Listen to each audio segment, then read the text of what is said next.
Hello and welcome to another edition of Video Games to the Max. I am your host, Sean Garmer, with me as usual, Mr. Mark Morrison. Howdy.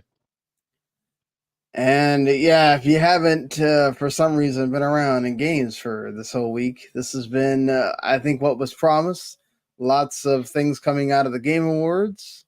That GTA trailer actually wound up dropping a little bit early. We'll get into that. And Day of the Devs also happened. We'll get into that as well. Some bad stuff going on with Bungie and their morale. But most of this is going to be based around the Game Awards. So just letting you know. And there was a certain DLC that got announced, shadow dropped, that I've gotten like probably halfway through that we'll get into as well. So with all that being said, let's get into it. Right after this.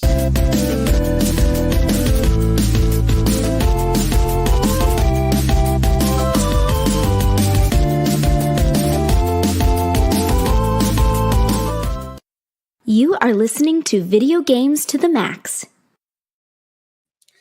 All right, so let's quickly get this out of the way here.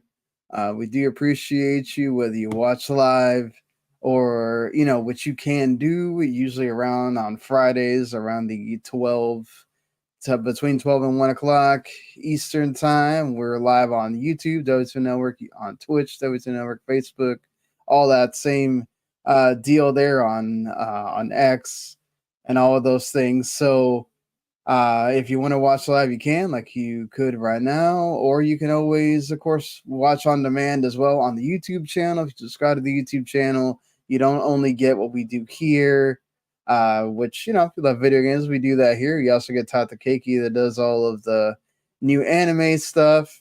Rather Broadcasting folks do the movies, entertainment stuff. They just reviewed the Godzilla -1 movie, which is apparently pretty great. So, and they I think just extended the theatrical run for like another week. So if you definitely have the funds, go watch that thing. Pretty much shows everybody how to do a Godzilla movie from what I've taken from reading everybody's thoughts that I've seen. And yeah, I mean, also you can listen later on podcasts with your ears as well. So definitely, whichever way you want to check it out, you can do that, and go also make sure to subscribe on the individual feed Video Games to the Max on the audio side, so you can then listen to us whenever we do a show. So there you go. Let's get this going, Mark. I think we might as well start with the big thing that just happened a few hours, well, not few hours, but less than a day ago, which is the Game Awards.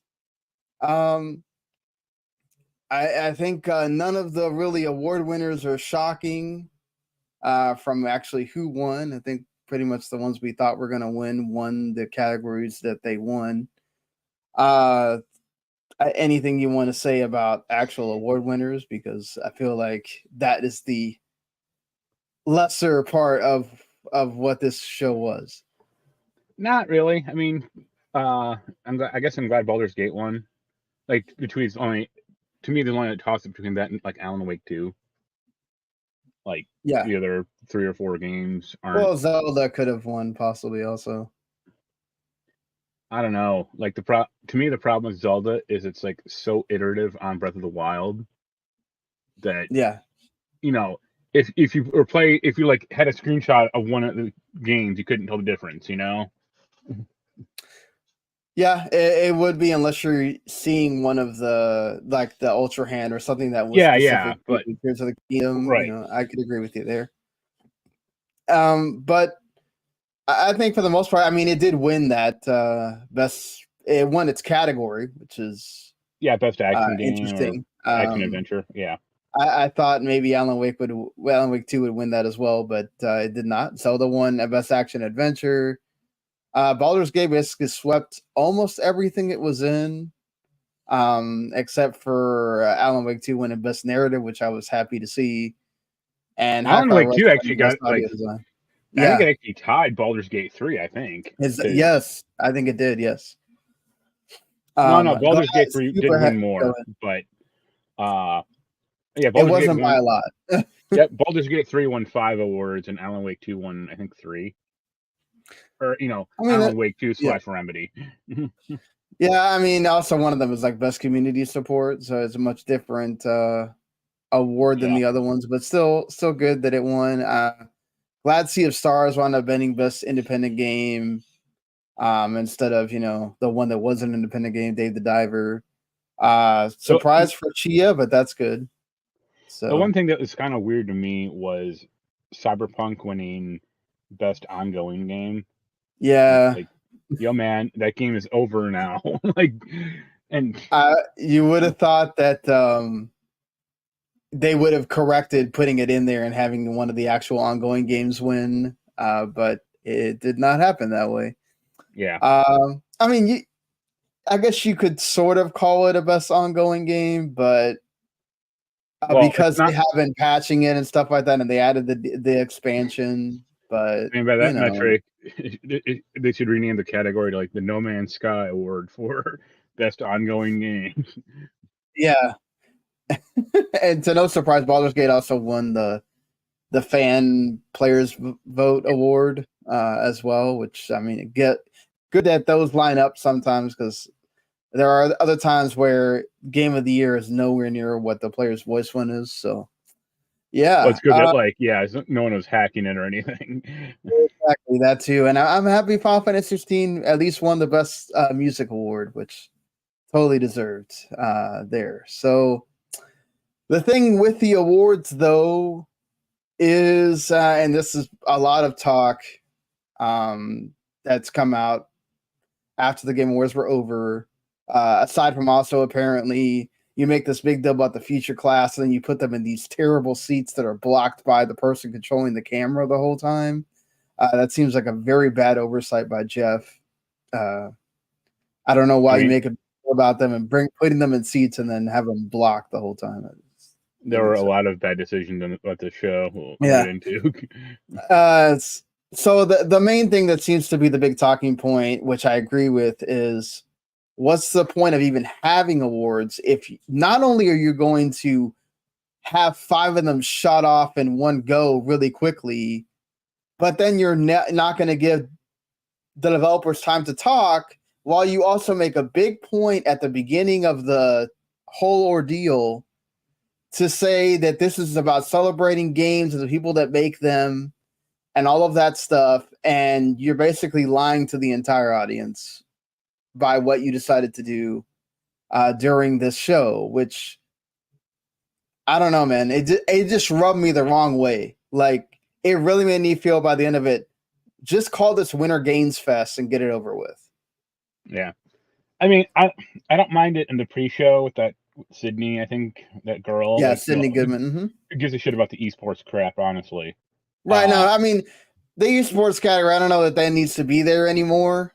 But that's beside the point. The other ones do, and then you're basically throwing them away. He like rapid fired off like best sports racing, best fighting game, best action adventure or action game. Sorry, yeah, like best RPG. I mean, yes, I know Baldur's Gate was going to win, and they already had won, and they'd already had people come out there and stuff like that. But it's like, have new people come out. Fuck it, why not? No, it's like you want to be called the Oscars, but you don't see this happen at the Oscars. Like the big awards, they get their moment. They have the people come out and talk. The big part, the thing that people remember the most about the Oscars or the Grammys or whatever is those. Aside from like I guess the concerts or whatnot, but like is when you have those speeches. That's what gets shown off years later. Are those speeches? Oh man, how great would it have been if like Sam Lake could just come out and like slap Timothée Chalamet? No, I think he can say that he wants the Game Awards to be like the Oscars, but it's like the Oscars don't show movie trailers. It's not like an hour and a half of new stuff. It's just recognizing what happened in movies and stuff like that. So right. I don't know. And then also like they slam the trailers and the ads so close together that sometimes it becomes very difficult to figure out what's a trailer and what's an ad. Well, except for those awful nicotine things, like the anti-smoking. Yeah, the ones that are not game related, those are like right? Yeah. hysterically bad. Yeah. But it's just like I get it. Well, I don't think we need to belabor the point about the ads and the announcements. Like I get that those kind of pay for the fact that you can have everything else. Yeah. But I also feel like we need to either decide. Other people are making this comment too, so I don't want to say that I'm the one that originated it because I didn't. But I thought about it and I said, of all the things you can talk about WWE and all this stuff, I think they do a great job of honoring their previous superstars with the Hall of Fame thing, and they make it part of the biggest weekend of the year with WrestleMania. And yes, if you didn't have WrestleMania, the Hall of Fame thing probably wouldn't sell very much by itself. Let's be honest. But they give it its own night. It feels special. Everybody gets dressed up. Everybody goes there. Like, this is the whole point. You get everybody dressed up. You make them look all cool. You have everybody there together. And it's supposed to be about honoring the year that was. And that's not the feeling you get. Yes, the announcements are great, but why not set it on its own night or have the arena for the awards later that night, and then you do the announcements digitally in some kind of event earlier in the day. Like, because I don't know. They can only get that stadium for 3 hours. So that's what it felt like to me. Did he do this like really on the cheap and only get it for like 4 hours or 5 hours, like 3 hours, almost 4 for the show, and then an hour for everybody to clean up and let's go? Like, this dude was in a hurry.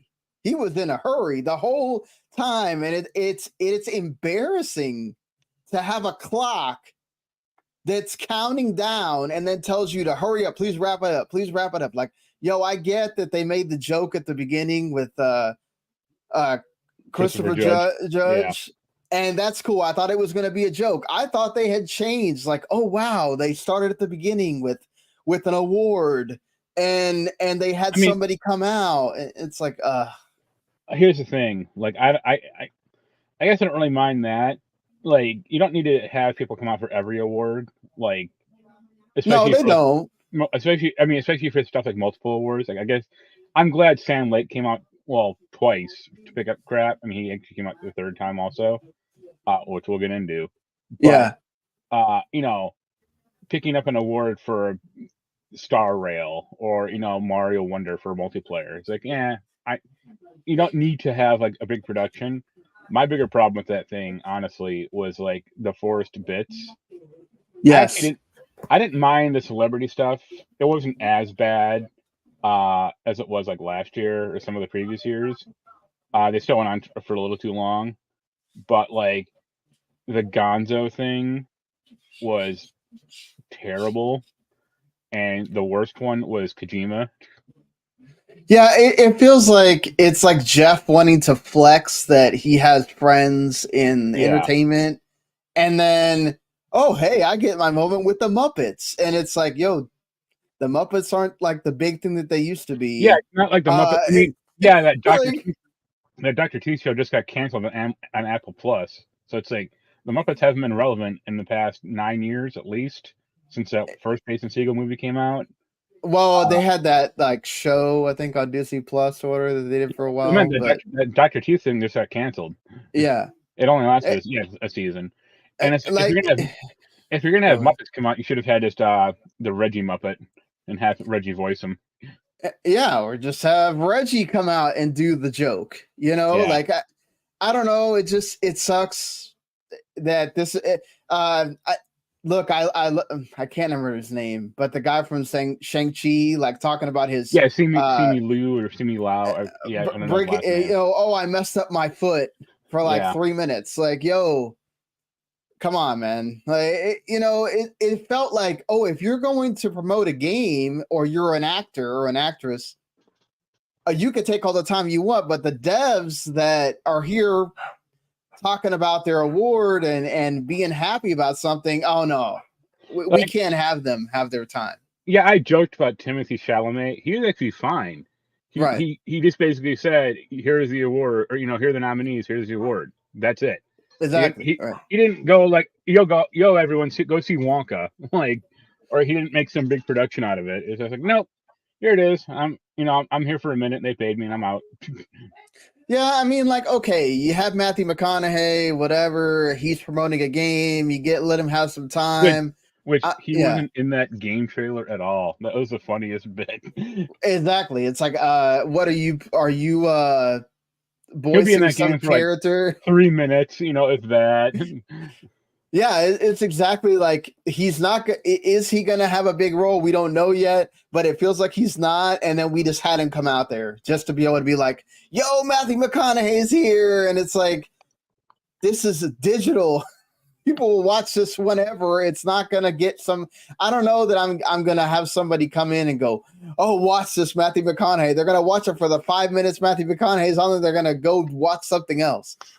It just, I don't know. It feels like almost like an old school thing of he's beholden to the people that are paying for this show. He needs to push out more ads, push out more announcements, all this stuff. And it really feels like maybe we need to let Jeff. And this was what sucks. Like, Jeff has other times during the year where he gets to do this, where he gets to do announcements and things like that. It's like we don't need another night that does this to this degree.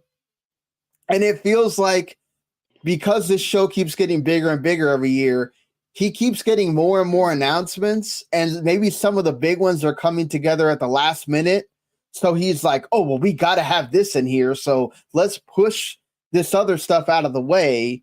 I'd love to know, like, I'd love a behind the scenes of like how a lot of this stuff comes together. So maybe we can give Jeff a little bit more of benefit of the doubt. Because it really does feel like that. Like maybe he has a plan at the beginning, thinking that a lot of this stuff's not going to come together. And then at the last minute, a lot of these trailers that are big ones show up. And he's like, oh, well, okay, we'll put this in there and we'll figure out how to make this work. And, and yeah, it's extra money, obviously, as well. So, I mean, he's not going to say no to that. But yeah, it just feels like this is a big old walking ad a lot of times. And it sucks because we make it this prestige thing that it's not. Yeah, someone should just do like watch every Game of the Year thing. And just calculate time with trailers versus time for developers speaking. We don't have to belabor this anymore, but yeah, you get the idea or the problem. Yeah, somebody did, and I think it was a very bad quota to ads, to announcements, to the people speaking, and then people speaking about other things that don't have anything to do with the game. Right. So let's get into the actual things that were shown here. I think this was probably one of the better, like as far as announcements go, like if you take all the things that Jeff had in one go, probably as far as announcements, as far as like an E3 level event, this was pretty damn good for that. We mentioned the Matthew McConaughey thing. I thought the Exodus game trailer looked really cool. Like it reminds me kind of Mass Effect. Whatever. I mean, did that stand out to you at all, or you kind of just? I think my problem with most of the trailers they actually showed is there's very little gameplay. Right. Yeah. Like, yeah, that Exodus thing might be cool, but it's 2 minutes long of a CGI trailer with characters I don't really know, and 15 seconds of actual gameplay or like gameplay looking stuff, and it looked like yeah, it looked like a co-op version of what's Returnal. You think so? You think it's going to be roguelike kind of I thing? don't think it'd be roguelike, but I think it definitely looked co-op, like because you got like two other people with you, so right. Hopefully it's online and not just single player, but we'll see. I mean, Yeah, I mean, it could be. Yeah, I can kind of go through this, like, I guess, yeah, so let me just as it happened. So the pre-show did have some cool announcements. You had Brothers of Tale of Two Sons getting a remake.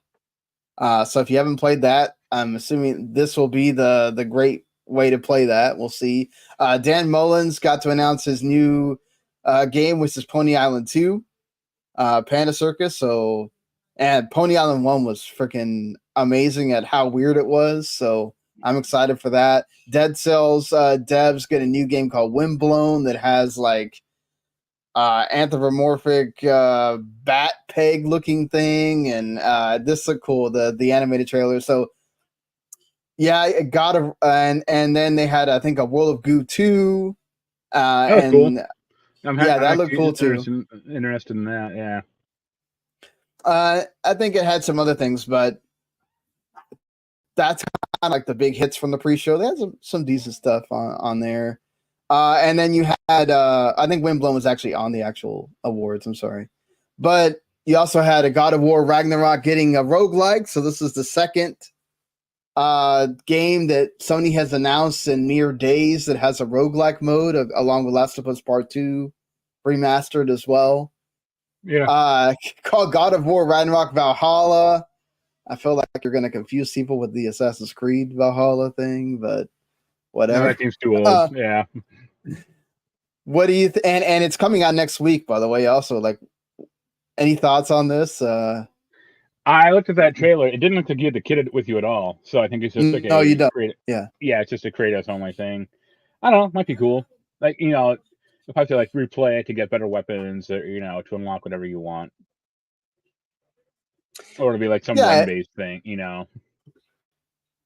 It looked really fun.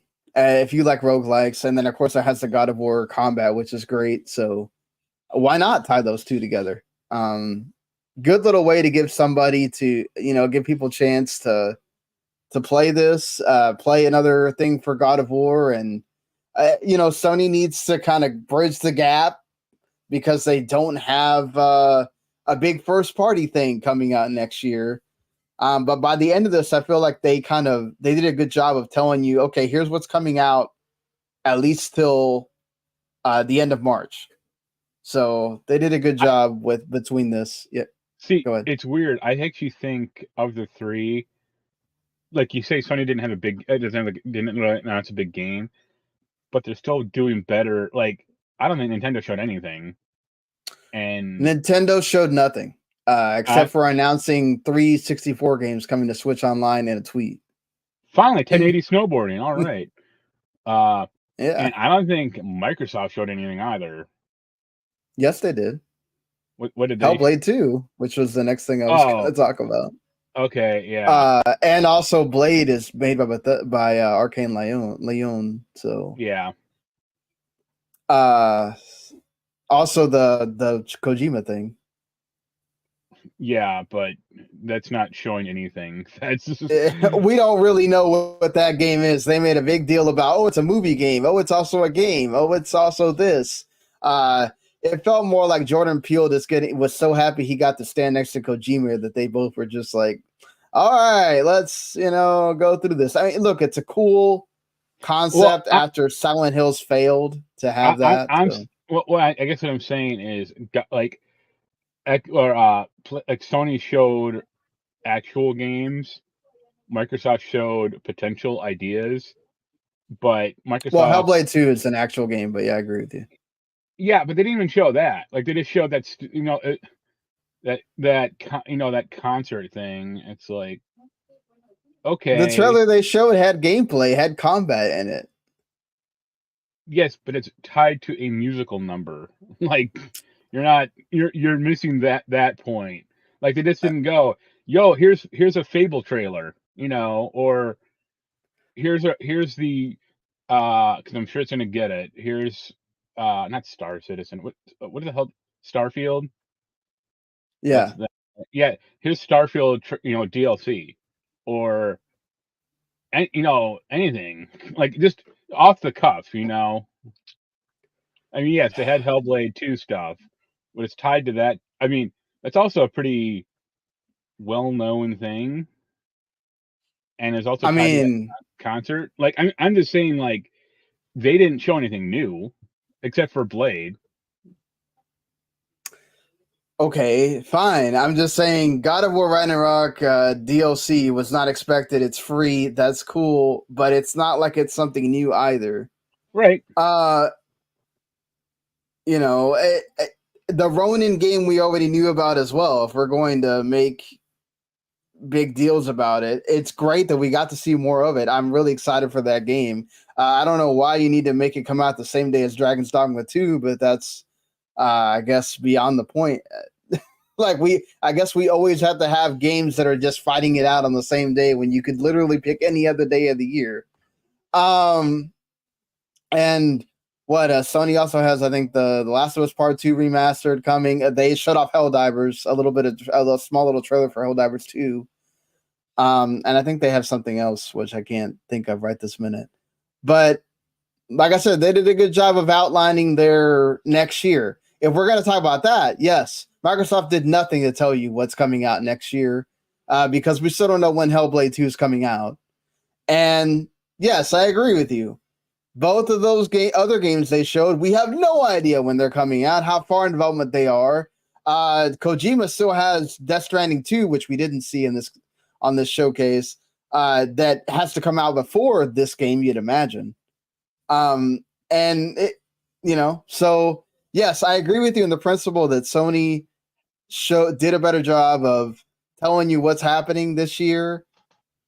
But I don't think either, as far as like newness, no, neither one of them are totally, and just to be fair, the Hellblade 2 thing was they did a musical number and then they showed the trailer. It wasn't like the Final Fantasy one where they did it while the musical number is going on.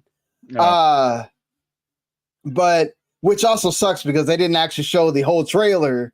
They basically showed you snippets of that trailer and then was like, oh, well, this game's so close to coming out. You guys can go watch the actual trailer later because, we don't have enough time to show it in here. But yeah, I mean, good stuff from both. Just to be fair, going from showing nothing last year to at least showing this is way better if we're going to talk about. But hey, who takes the cake for showing barely anything but giving you a lot? Sega showed off like 5 games at one time to show off that they're making new Shinobi, Crazy Taxi, Streets of Rage, Golden Axe, and Jet Set Radio games. And there's probably more coming because they said a series of remakes. So basically it feels like they're just taking all of their like known franchises and saying, yo, we're making more games. That's good, right? I'm of 2 minds about this one. Of those 5 games, I think only 1.5 of those will be good. Jet Set Radio looked fine. That's like the one full game. And Crazy Taxi will only work if they get the Offspring in it. But I mean, didn't they release like a Crazy Taxi thing not too long ago? Yeah, that took out all the licensed music. Yeah, but it's also like, yo, man, it's not like the Offspring is doing too well these days. I'm sure the license out there, their music for a few $1,000. I honestly don't think though that the other 3 games will work. Like especially that Golden Axe game. Like they didn't show too much of it, but it's like. Yeah, Golden Axe and Streets of Rage going like 3D is kind of weird also when you just had a great 2D version of it. And they have tried to make, I don't know about Streets of Rage, but they have tried to make more modern Golden Axe games, and they're always terrible. I think it was like an Xbox game, maybe I think it was Xbox, maybe 360, but ugh. The hand-drawn Shinobi looked awesome though. Yeah, Shinobi might be cool. Yeah. Yo, man, they need to bring out a new Comics Zone. Yeah, that would be interesting, especially with the graphics you have now, like how they could do that. Would be pretty awesome. 2 things I would say is that there are indie games that one of them hasn't come out yet, but could potentially be really put a high bar on doing a Jet Set Radio and doing a Crazy Taxi, and making sure you do it right. This indie game that came out this year, Bomb Rush Cyberpunk, was really good.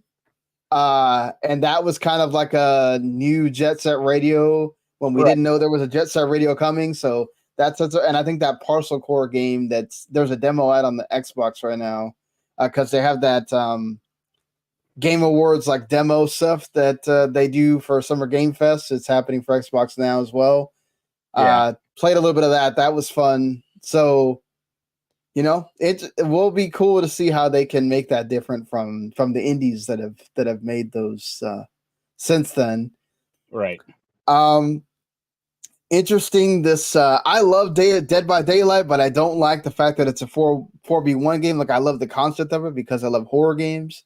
So the fact that we're making a Dead by Daylight inspired single player game called The Casting of Frank Stone, that looks cool as well. So glad to see that's coming, and we'll see whenever it does come out. Right. And of course you had the two Xbox things. I don't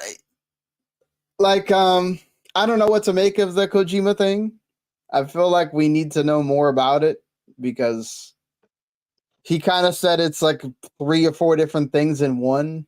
He wants to try to do something new to the medium to, I guess, let you know that you can have. We already have movie type games, so I guess to try to have even more crazy movie type games like you get from here. It'll be like that Quantum Break game. We're gonna try to make a TV show, and they failed at it.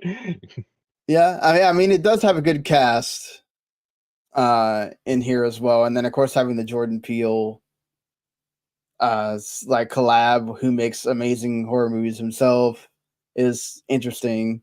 So I guess we'll see. That it was a surprise, but my lord, Jeff Keighley made that such a huge thing that I don't think it needed to be. Like The Kojima this thing. felt like it went on forever. Yeah, the Kojima thing just felt like it went on forever because that was a good 10-15 minutes, and it's like, oh man, I muted most of that also because it's like I don't care unless you're going to show me gameplay. Yeah. It was cool for the first like 5 minutes, and they went on, and it's like, okay, we get it, Jeff. You love Kojima. The one time you talked about something sort of political was when Kojima was banned from showing up at the awards, and then never again. Right. Like you couldn't even talk about the layoffs that have been happening in the industry on this show, but you had to talk about, you had to have all these people on. Like it just kind of droned on. I wish he could have been tighter about that.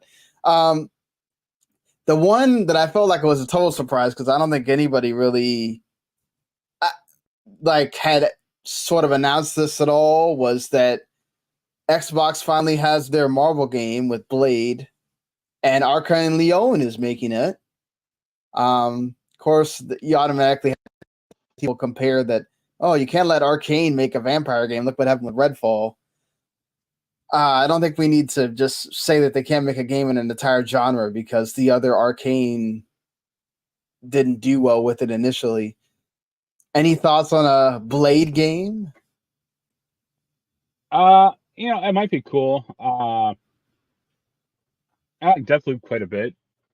They said it would be third person though, I think, didn't they? So that'll be a switch it's third person. Because I think all their games have been first person. Yeah. Except for like Deathloop was. Yeah. So it'll compete against Wolverine, and then you can the Blade vs. Wolverine game later on. Yeah. You have those Black Panther game coming as well. So no shortage of Marvel games. I mean, it's probably good that Marvel is doing that, or Disney is doing that, because they don't have game studios anymore, and so it's like, well, you can license all that crap, and hopefully it'll be good. And yeah, that Blade, it's the same thing as like Blade and Wolverine and Black Panther. They're all characters of like a pretty limited power set, or they're not like overwhelmingly powerful.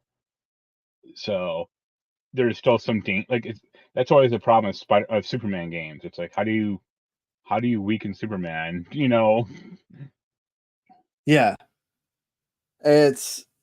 you're right about that. They did show speaking of Superman, they showed a Suicide Squad Kill the Yeah, Justice with League with the trailer in most here too. inappropriate song ever, which is actually pretty on point for them, I thought. For real. I agree with that. They also there was a lot of things announced here, but towards the end they had Sean Murray come out and announce that they're making a new game called Light No Fire. Yeah. Which was hilarious because you already had people saying, "Hey, don't overinflate this game. You're not even close to having it come out. Please." And I think even Jeff made the joke as well. Here we go. You're over promoting this already, but I guess it seems interesting. It's a game about Earth, and the planet is buried as a universe, and that's this is going to be the first real open world. The trail looks interesting, but it's like Yeah.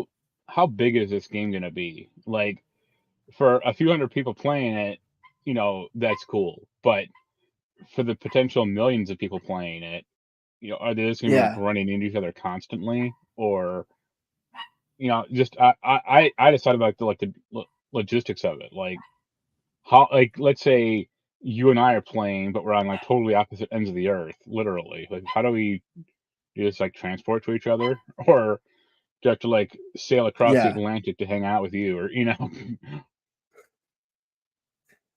No idea here. I also, just to be fair, I'm not showing trailers because I don't want to get us copyright striked. right?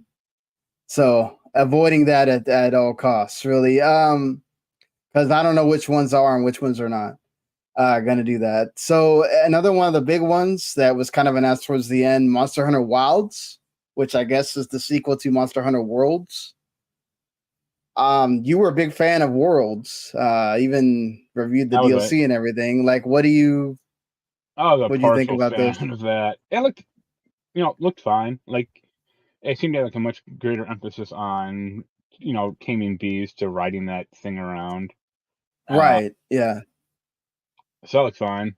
The big question is always with Monster Hunter is, are they going to have a non-archaic online system? And the answer is always no. Yeah. Let's see if that improves. Definitely, because the last time that wasn't great. I think obviously not having to be on last gen consoles, I think, is going to help as well. I Yeah, love the way that the like scenery transitioned on it as well. It was really well like done, and just he goes from being chased by a bunch of different animals to like going from the desert to another thing, and it's like really cool.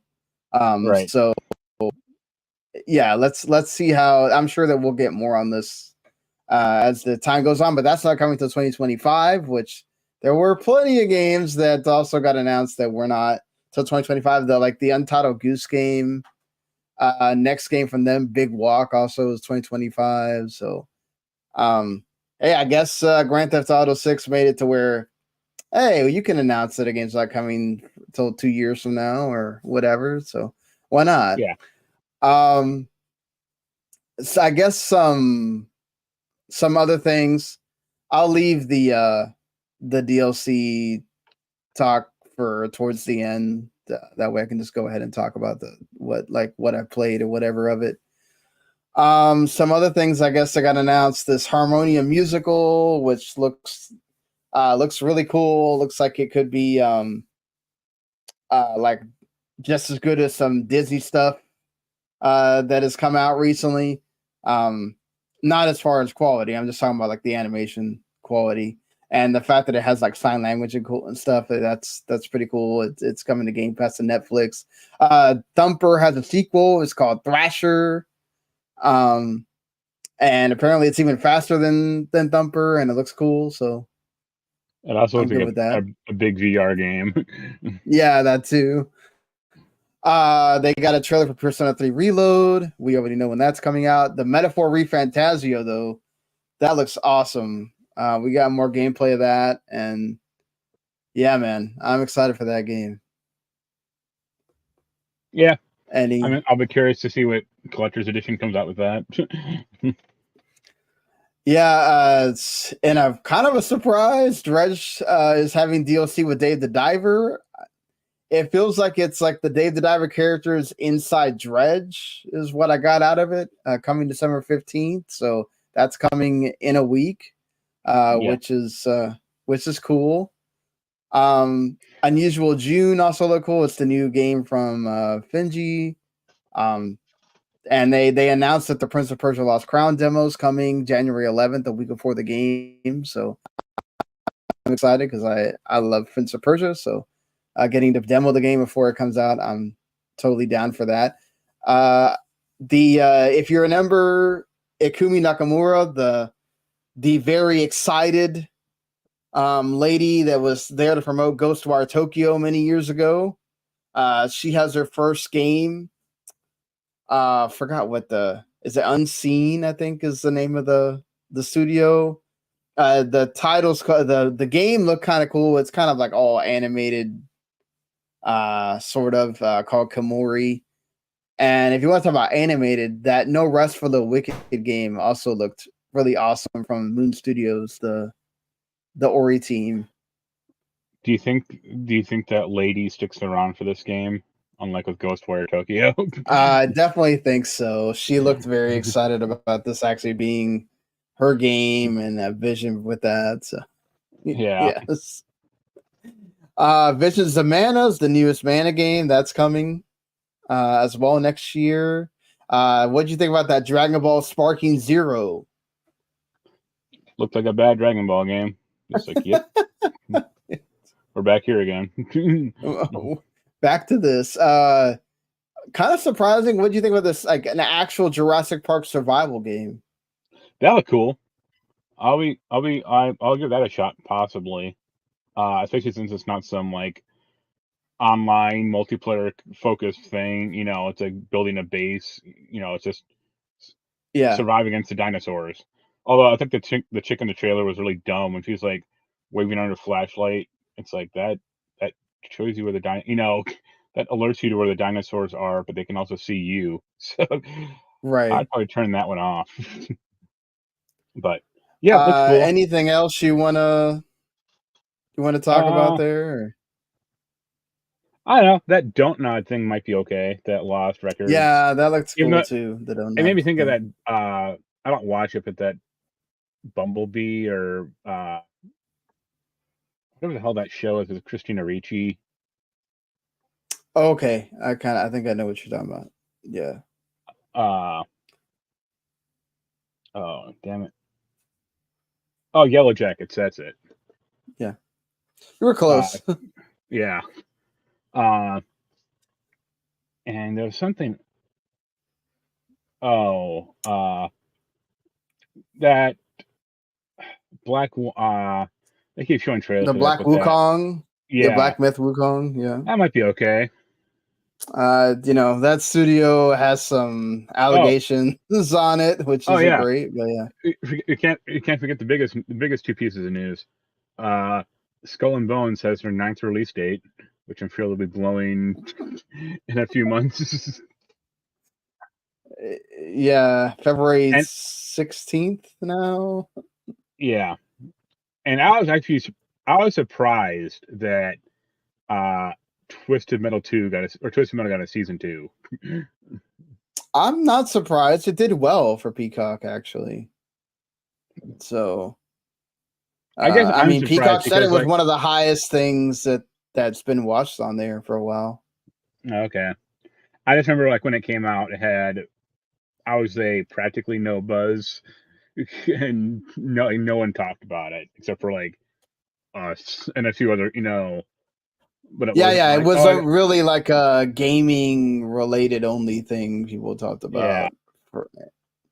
Yeah. It wasn't as bad as Secret, whatever that is, the Samuel L. Jackson one for Disney Plus, but it was kind of there. Yeah, Secret Invasion. Yeah. Yeah. I also thought that I had the funniest moment actually of the night was when they had the Fallout cast out, and I think Walton Goggins was like, "Here's the award for Yeah. game of the year." It's like, no, dude, look behind you. Yeah, it's like, okay. Somebody didn't pay attention there. They showed off more of the Fallout show. That looks They showed good. off so little of Yeah. it though. They just showed like it Yeah. looked like 10 more seconds. It's like, all Right, right, I than what get it. we'd seen before. Yeah, for Yeah, sure. but I think there's some other good stuff in here. I don't think we need to go through every no, single little thing, but yeah, yeah, it was a great show for announcements. Like they had some good stuff in here, and definitely worth going to see. I need to actually they did a Nobuo Uematsu apparently did the theme song for Rebirth, the same thing he did for Remake, and they had an actual like musical number for it, and then they kind of showed parts of the newest trailer around it, and there is a new trailer out there. It's like 2 minutes and 30 seconds. yeah. So I've only watched like a minute of it, so definitely got to go watch that. But man, just keep getting more and more excited for that game. And they did the big moment that if you've played Final Fantasy VII at all, you know what that is. I thought they would keep that a secret until the game came out, but they apparently decided to not do that, which is fine. We kind of all know that moment at this point, unless you just haven't played the game ever. Look, I think overall, again, my opinion is that Jeff keeps getting bigger and bigger games to announce at this thing, and that's great. We didn't get the Xbox. The rumor was that apparently Gear 6 and the mid-gen Xbox were going to get shown here. They did not show that. Right. Nothing from Nintendo at all. I think we mentioned that already, but nothing from them. Yeah. And, but we did get some cool surprises and stuff. And even the cool musical number from Alan Wake 2 itself, the Old Gods of Asgard being there with the Sam Lake and the Alan Wake actor, that was awesome. Those are the kind of musical numbers I don't mind at all. Like when it has to do with the game and all that, especially one that's being nominated, or the musical orchestra thing that they do before they announce the game of the year, like that's cool. I don't need, random ones that, hey, we got this artist, let's waste 10 minutes with that. Yep. So better job by Jeff on that front, but we got to do something with the awards. Either balance it out better, give it its own night, do something. But this was absolutely atrocious in a year that we've had so much bad happen to game developers. This was not the year to rush them off in 15 seconds, not even getting to get out some of their speeches. The worst one was the first one, the Baldur's Gate voice actor. He's literally sitting there giving like a heartfelt moment about what this game meant to him and the whole community, and then he's getting, oh, I gotta hurry up now. It's just like, oh Lord. I also thought it was a little, I would say, conspicuous about how many women were on the stage this year. Not in a bad. Yeah, I know he made a big deal about that.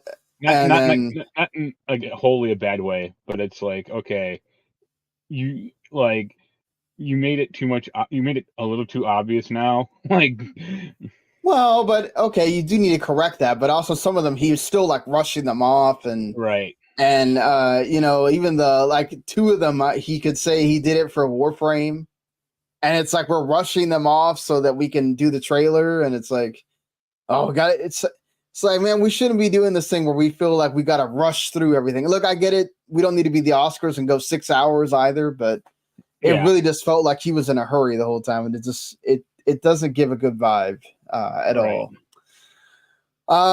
Moving to a different trailer. I'm not showing this because this will definitely get us copyright blocked. The Grand Theft Auto 6 wound up dropping on Monday night, Monday afternoon-ish, if you're on the Pacific time zone, because some idiot leaker decided to drop a whole low-res, terrible watermarked version of it, and then Rockstar was like, you know what? Screw this. Here, it's out. They block the Twitter account from the person, And hey, you know what? It still got the highest rated thing for a video game ever on X, and I think on YouTube it's that same thing as well. They're returning to Vice City, which is the where I live area, Miami, mostly, and then kind of making it big and going to all of Florida, which that's really cool to see. A lot of Florida man stuff in there. Female protagonist Lucia. So glad that there wasn't like a lot of stupid talk about that. Seems like people were more understanding, respectful about it, and not. I've seen some of that, and yeah, there was some, but it felt like it was more like, two people getting their tweets blown up, and not everybody trying to be assholes about it. It's like, look at every other Rockstar game. They barely even have women in it for the most part. The first GTA had selectable women you could in that game, but the GTA is sort of like the same thing like Persona. Like after you don't talk about what happened before GTA 3, right? So it's like GTA 3 and onwards is GTA now. We don't consider all the other stuff GTA, but still, it looks cool. It looks amazing. Let's see if it actually looks like that when the game comes out, because it's not going to be 60 frames, I'm sure. No. Did you have any thoughts about the game at all, or what you saw? Or it looked good. I was joking with you about, so that's what Florida is, huh? I mean, it kind of did represent Miami, South Florida very well, at least from what I can speak to. I guess I'll be interested to see like more of the character, or more of that relationship with the guy. If it is going to be like a whole game affair, or if it's just going to be like, or if at the end, like, oh no, you have to kill one another or kill the other person or something like that to, like they always do in these types of games. It did feel like they were telling the story like backwards a little bit. Like, yeah, that's the other thing too. Could opened up with like, unless he's like getting out of jail, right at the start or something. It feels like they were they got her out of jail, and then they showed other things, and then but then they're showing you at the end why she went to jail. So it'll be interesting how they do that. I'm like, it's a cool thing that they're doing here with this. I really do. For one, I also want to point out that the idiots that are being racist, y'all are stupid. You have no idea what the entire Miami, Florida area has all kinds of cultures in it. So don't the idiots that want to say that Miami is just tourists and Cubans and white people, y'all are stupid. Have no idea. Literally down my block of where my girlfriend lives, it is all kinds of cultures, and that's just one small area. So think about the rest of how big Miami and all that is, especially when you go up even in northern Florida. It's there's more. All kinds of different cultures. So yeah, let's not with that. Good that Grand Theft Auto is doing that. They're showing so many different diverse cultures with that, and showing it right off in the trailer. Y'all folks that get mad about it, I'm sure there are different parts of this game. This game is going to be huge. Look at the map of that game. It's cool showing the comparison between the original Vice City on PS2 to like the map of what this game is going to be. If it really is that's really awesome. Yeah. I'm gonna be honest. So I'm not a huge Grand Theft Auto person. I liked Vice City. But this is when I lived in Texas. But I like Vice City because of the 80s music and kind of the vibe or whatever. But I've never been like a huge like, I want to go play Grand Theft Auto person, probably because I wasn't allowed to as a kid. And then when I did finally play it, I was like, I don't really get the big deal about this. But being situated in where I live and all of that, and kind of modeled around that, does make me want to go play it. It's going to be interesting. It seems a lot of the story is built around social media. Considering where we are with social media right now, Like, what's that gonna be like in 2025? You know? I'm sure they'll have some fake TikTok equivalent in the game, you know. Yeah, it feels like there's a lot of Instagram, TikTok in there already. So I wonder how are they going to be able to adapt that at all in the 2 years that it's going to. If it takes more, it could. Grand Theft Auto is notorious for getting delayed more than once, so it could even come in 2026. So let's not. I'm glad that they're setting expectations that far in advance, but let's also not hold them to the fact that it may not come in 2025 either. Right. But speaking of other things that are coming later, Day of the Devs also had like their showcase as well around the Game Awards. I don't know if you saw any of this or not. No.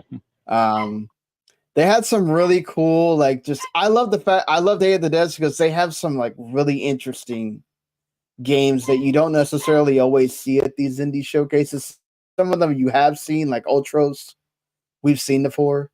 That's that really cool, stylish, like Metroidvania game.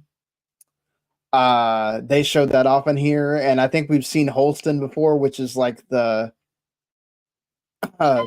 it changes views, but it's a survival horror game. But also, it kind of goes into isometric, and you get to go explore around the town. And then when you actually shoot the zombies or whatever, it will change perspective into first person, which is really cool because you don't see that that often, at least from indie games. Usually, it's kind of stays the same perspective the whole time. So the fact that they're able to like, I think they did the drawings from like 8 different angles, which is amazing, by the way, for an indie game. And it's supposed to be modeled after like 90s Polish town. So yeah, I thought that was really cool. One that kind of hit home for me because I work at a call center. They have this game called Home Safety Hotline, which is like it's set in a 90s call center. You're the call center person, and it has like the 90s like call center like computer and everything, and you have to help somebody Right. through this using kind of text and stuff, which is really cool. In that way, they made a Kind Words 2, which I didn't think we were going to get another Kind Words game, except for this time you can explore the town instead of just being confined to your room, which is interesting in a way too. The first game they showed is this game called Missionaire, which is like it's first person perspective, and you're like trying to run away. You're in this town trying to run away, and there's this huge giant policeman that's watching you the whole time, and you kind of have to like be friends with this policeman to try to trick him so you can move around the town and stuff. And the way that they did the trailer and talking about it was like really interesting. It wouldn't be a game that I really thought about like going for, but the way they did this, it really kind of made me interested. They made a sequel. There's a sequel to Genesis Noir called Nirvana Noir. So that's cool. Oh, they showed more of Open Roads. There was some really good stuff. It's not super long, so I would go check it out if you're big into indie games. There was some really cool stuff shown in here that some which are coming soon, some are coming later. So definitely go check that out. The one thing that was announced, I guess they got shadow dropped. I think there was something else that also got shadow dropped, but Baldur's Gate 3 is on Xbox now. It's not Game Pass. The finals got shadow dropped. The finals also, which is an arena shooter, also got shadow dropped. They were going to announce Baldur's Gate 3 at that last moment there while they're doing the game. This is another thing that I don't understand. The game of the year, which should at least get some time for people to talk, right? It's the fucking game of the year. That got shooed off the stage as well. And they were going to apparently announce Baldur's Gate 3 being on Xbox at that point, similar to how they announced the Alan Wake 2 New Game Plus is coming on December 11th next week. Yeah. And they couldn't even do that because they were rushing them off the stage. No Game Pass, but it is out there on Xbox for you to buy. So, hey, if you didn't get to play on Xbox and you only have an Xbox and you're making those last minute what might be some of my big games of the year. Now you get to go play it. So go that. I'm if I get it at all, it'll be for a sale because like Marcus said, I already know it's not for me. Yeah. And I'm not gonna that's not one of those. Yeah, go ahead. Here's the thing. I don't even think it's for me personally. So Oh really? Okay. I think it'd be a good game for like Jens. Yeah. But not for me. I think I just get like really annoyed by like the combat.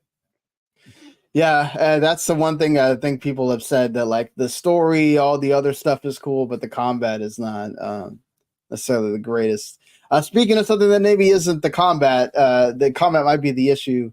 Among other things, especially for you, Final Fantasy 16 was the other shadow drop. They had, of course, we already knew they were going to have DLC, but I don't think anybody expected they were going to have DLC shadow drop at the Game Awards. It's called Echoes of the Fallen. It's set in the middle of the game, so you don't have to finish the entire game. You just have to get towards the middle of it. Right. And they can't have it at the end of the game. Well, I think the other one is sort of supposed to be more about the past, but also it's built more around the end of the game, and that's why it's coming out later. But again, just to give you some perspective, I'm not going to try to spoil the whole thing, but it's $10. If you want to buy it separately, you can buy both DLCs for $25. So essentially, I have now spent $95 on this game because originally it was $70. And you know, it's out there right now.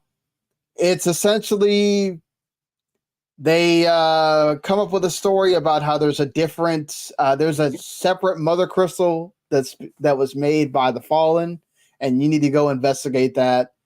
And you do what you do in Final Fantasy 16, go fight a bunch of different things. Nothing's really changed about it that I can tell. I don't know if this was in the game originally or not, but now you can, I think it was at the end. I just never messed with it. You can change the outfits. Like each one of them have two outfits. No, that was always in the game. Okay. Yeah. Because it tells you, like, I don't remember it ever telling me because I'm playing my finished save. Here's the thing: they may have added it like later on, like in a patch or something. I think so. Yeah. Yeah, because I remember that specifically. Like, oh, you can go in the loadout or the outfits menu. I'm like, okay, I guess, like. Yeah, because I never interacted with that. The stone where you do the training or whatever. Right. It tells you to go to that, and then you can switch it. But like.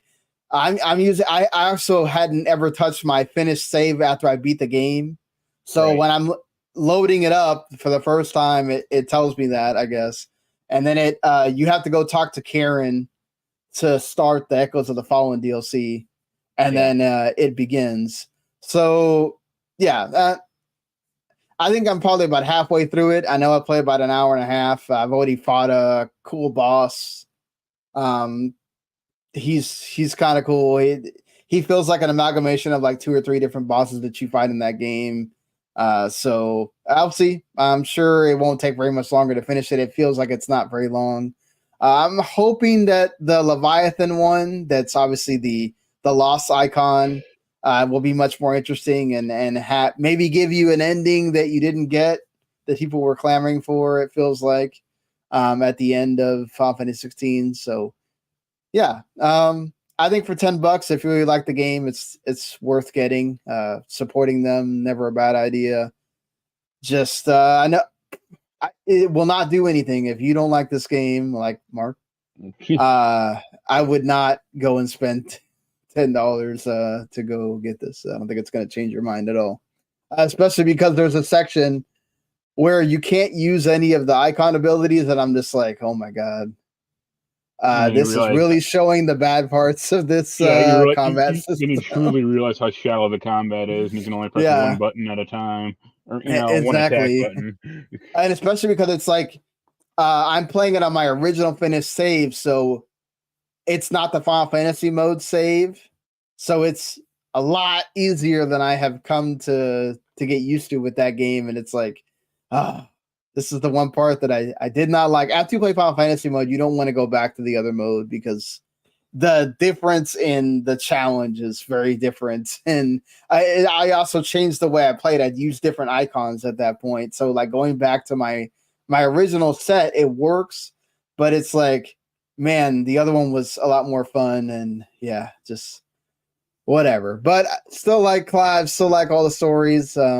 Personally, it sucks that Ben Starr didn't win the best performance, but especially because apparently the way you play Baldur's Gate, you could actually not even run into the guy that does Asterian's voice at all in the game, depending on how you play that game. Whereas Clive is there from the minute 1 to the entire game. So, with not but a change of inflection in sight. and well, he doesn't really talk that much in the other two parts before the last time skip. So, but yeah, that is still cool that that came out that quick. And yeah, I don't know if there's any game you really want to talk about. The one thing I'll mention is everyone is super excited for Elden Ring DLC, and then that also didn't get announced. It's like, I think they did kind of preamble that on Twitter by saying there's a lot more weight to come for Elden Ring. So yeah, you know, in games I'm like currently playing. Yeah, I bought Reroll We Love Katamari. Okay. That's all right. There's too many gimmick levels in that game, unfortunately, though. Which ticks me off. I like Katamari when it's just like the simple idea of rolling shit around, you know? But there are levels like, oh, if you roll up a cow or a bear, the level instantly is over. And it literally starts you off like roll like in front of a cow or a bear. So you roll 2 feet in the game and the level is over. And it's like this isn't fun. And there are some other gimmick levels like that as well. I picked up. I'm playing that Power Wash Simulator thing finally. What do you think? It's okay. It's a little too fiddly, I think. Like especially some like nook and cranny stuff. You have this really cool like dust or like dirt grime filters, like that you can kind of like see, like, oh, where am I missing dirt on this thing? But it only lasts like 5 seconds. Like I just want it to be on all the time, you know, or last a lot longer. But I got that I can the understand DLC. I cleaned up like the Scorpion boss from Final Fantasy VII, the bike and the stupid car, and then one other boss. I forget the name of it. And now I'm cleaning up. No, I cleaned up. I'm cleaning up the stupid boss now. Like it's on this like air cushion thing. I forget the name of it. But I cleaned up the 7th heaven, which is kind of fun. Yeah, I downloaded that. I didn't realize that it was free until you told me, so I went and downloaded it, and I may give it a whirl. I enjoyed it for what it was. Like I said, it's one of those like I kind of just want to not think about nothing for a while, and I do agree. It took me a while to figure out like how do I clean this part of the van. I kind of wish the game had more of like a tutorial, or like more of an upgrade system. Like House Flipper actually does have that, where it's like, okay, I have better tools now, so it lets me actually clean better. Like this does have like a shop for like, oh, you can buy a better power washer, but it comes very slowly, and also like, you know, I just feel like for me, it's not a game that can shut my brain off. To me, I'm thinking like, where am I missing this one fucking speck of dust until you get to that part. But it's okay. And I'm still banging away at Hogwarts Legacy. Okay. How far do you think you got? I'm way further than Jens. I'm in like middle chapter maybe, or middle part. That game is too big. Or it has like way too much stuff in it. Like, it's funny. There are 2 studios named Avalanche. One is the Just Cause people, and they also made like. Because I even said to Jens, I'm like, this feels like that Mad Max game, and he was like, well, it's made by Avalanche, and I was looking into it. I'm like, no, it's not. Not Wrong Avalanche. Yeah, exactly. This is the My man avalanche on that it. made all the Disney crap that was kind of like not great, but not terrible. I mean, it's just kind of mediocre, fine. Right. They made this one, but it still feels like that other avalanche. Definitely. Yeah. Yeah.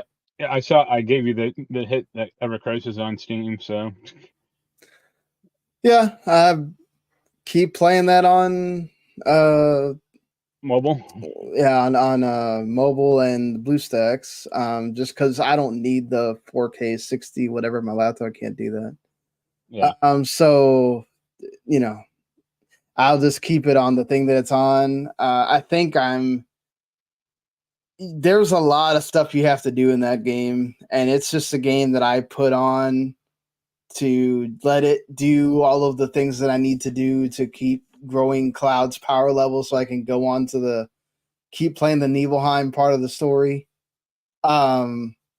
Because it's not just like, apparently it's not just the weapons and the stuff you need to increase. You also have to increase the materia and enhance the materia. You have to enhance their level. It's like a constant, like, I don't know how the people must have spent a lot of money on that game that constantly level up, or they have the auto clickers or whatever. Yeah, that's why. Because Yeah.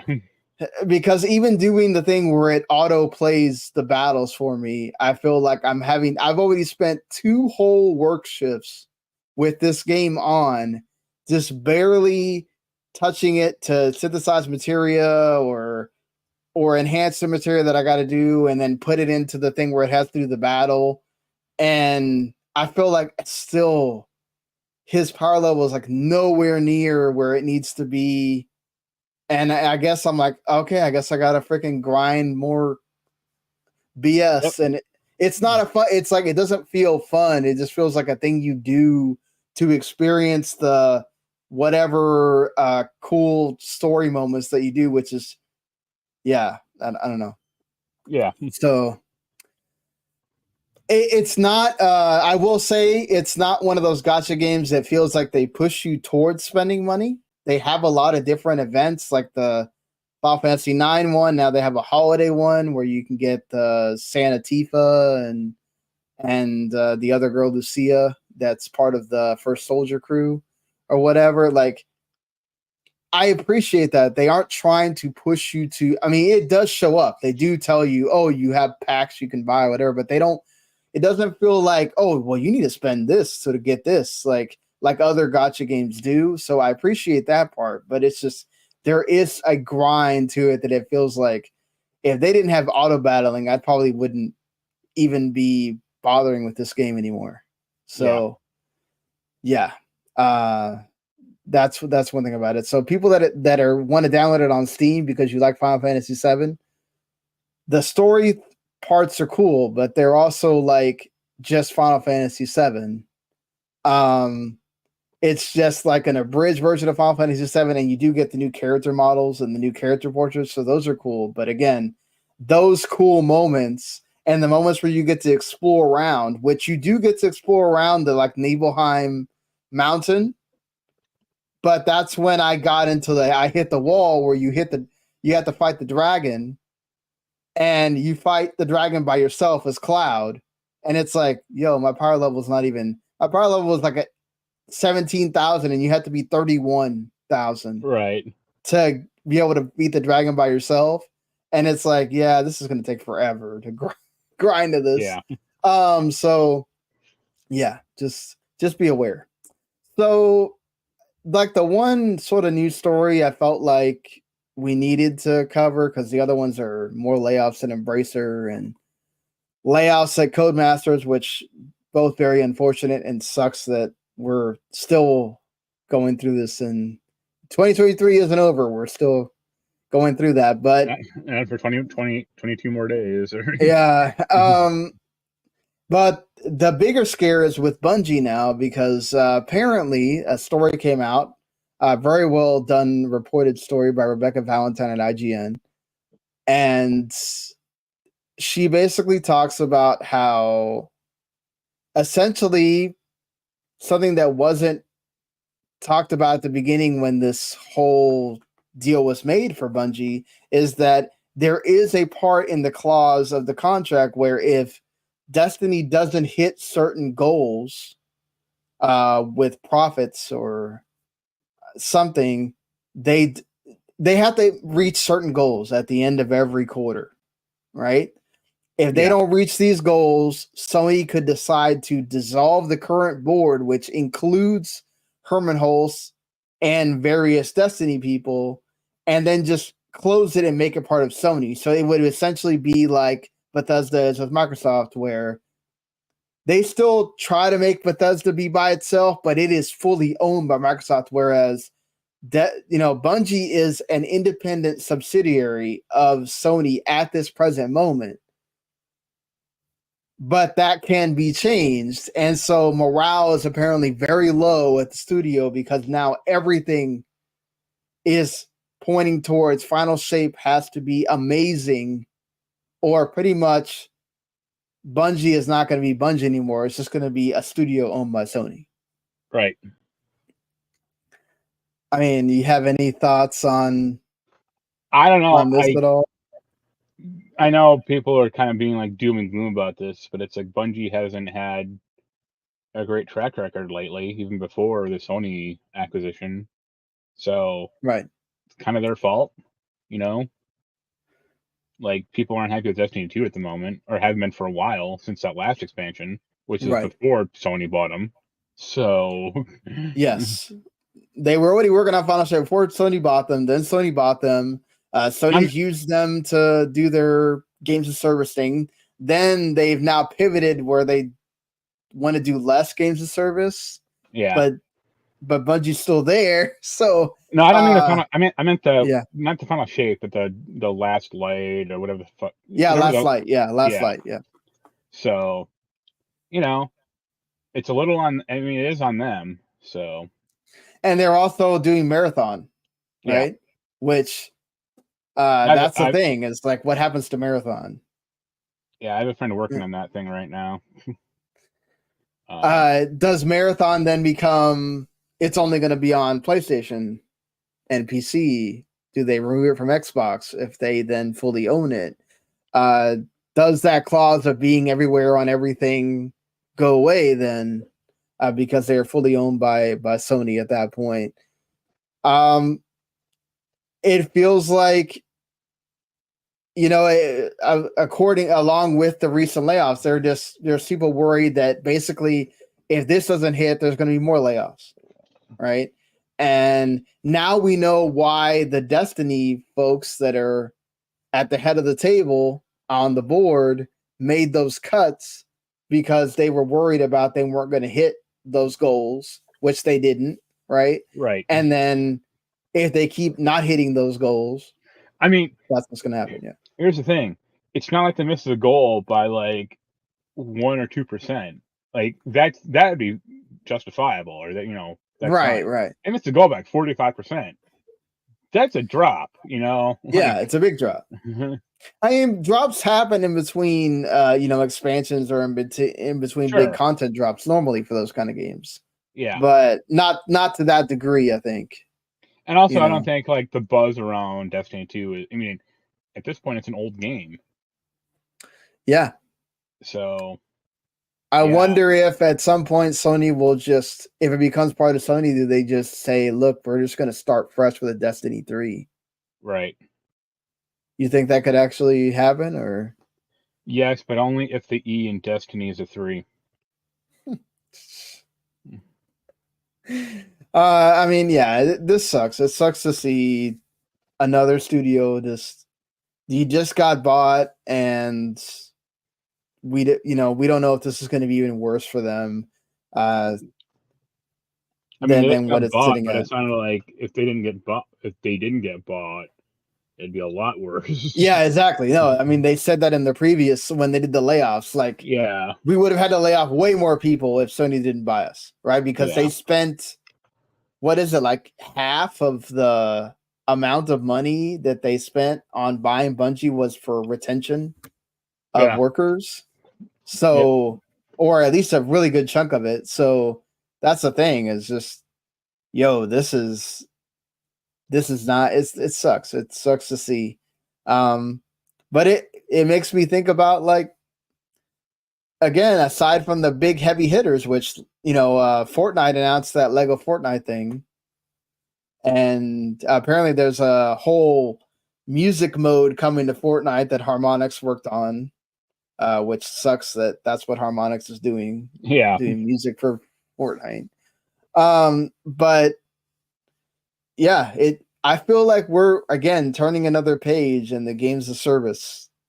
Gonna be interesting to see what the finals thing that just came out, what that's gonna look like. Kill the Justice League, what that's gonna look like when that comes out. Like, what will be the retention for all those games? Apex had a Final Fantasy VII Rebirth thing as well. Will that bring in any new people? Definitely not bringing me in. I still don't care. So, yeah, I definitely let's hope that next year there's more positivity, and not so much more layoffs and things like that when we get into 2024 in games. At least we know there are a lot of games coming, and that's a good thing. Just thought I'd mention also that right now Microsoft is dealing with the FTC still being on them about the whole Activision Blizzard deal. FTC is currently trying to appeal, saying that they didn't need to show that this was anti-competitive. They just need to show that Microsoft is going to try to take games away from PlayStation. So it might be why Microsoft didn't slap the Xbox logo on Blade, Right. or the Kojima thing. So just be aware. They may also still be negotiating, right? Because they said Indiana Jones wasn't exclusive at first. Microsoft kind of had to go back to the table and be like, yo, our studio's making this. How much do we have to give you in order for you to let us have this exclusively? Marvel being a big name, Blade's movie still hasn't come out. So having this come out there and then the movie, they're going to be making big money. So I'm sure Disney wants a big part of their cut in this as well for giving the license. So we'll see what happens with all of that. As far as games coming out, there is that Avatar. Kyle's game. all up about that right now. Yes, he's playing that. I saw that. Kyle Simcox. Maybe I'll talk to him, see if he wants to come out and come on for next week. I was joking with him about that online because I basically said it was like it's like space Far Cry. That's what it felt like to me too. Kotaku said that, and he's like, "Well, it's not like that bad." And I was like, "It's still the point where it's like you got to kill and skin 5 humans to build a better space wallet." Yeah. Lego Fortnite is out right now. Also, if you're into that, also the Lego Bricktales game is also out. I mentioned that Nintendo had their announcement. They announced Harvest Moon 64, Jet Force Gemini, and 1080 Snowboarding are all out right now on the Switch Online. So you can go play that. Arizona Sunshine 2 is also out right now. That's on VR, PSVR 2, and PCVR and all that. So you can go check that out. I'm sure that will probably be good. And don't play the day before, apparently. It's really bad. So don't. I would not spend your money on that. Like we mentioned, the finals is out. That Final Fantasy 16 DLC is out. And then, of course, before we do the next show, that God of War Valhalla DLC will also be out. So are you going to check it out at all? Or no, because I'd have to like reinstall God of War 2. And I didn't even finish that game. So yeah, it's supposed to be an epilogue. So I also don't think I finished that game. So yeah, I don't know. I may check it out just to say we just be able to talk about it. But yeah, we're firmly in the get your games that you want to play to talk about game of the year stuff. There's Giant Bomb's already doing theirs. There's a lot of people that are already doing theirs. So we'll be doing ours pretty soon. I think I'm going to wait till like after Christmas, all that to see if we can get some games in. So, all right. Well, until next week, hopefully you enjoyed what you heard or you watched. Go subscribe, Video Games to the Max, whether it's on podcasts or subscribe to WT Network to the YouTube channel or on Twitch. And anytime we do a show here, it'll be out here. Yep. And we'll see you later, everybody. Later.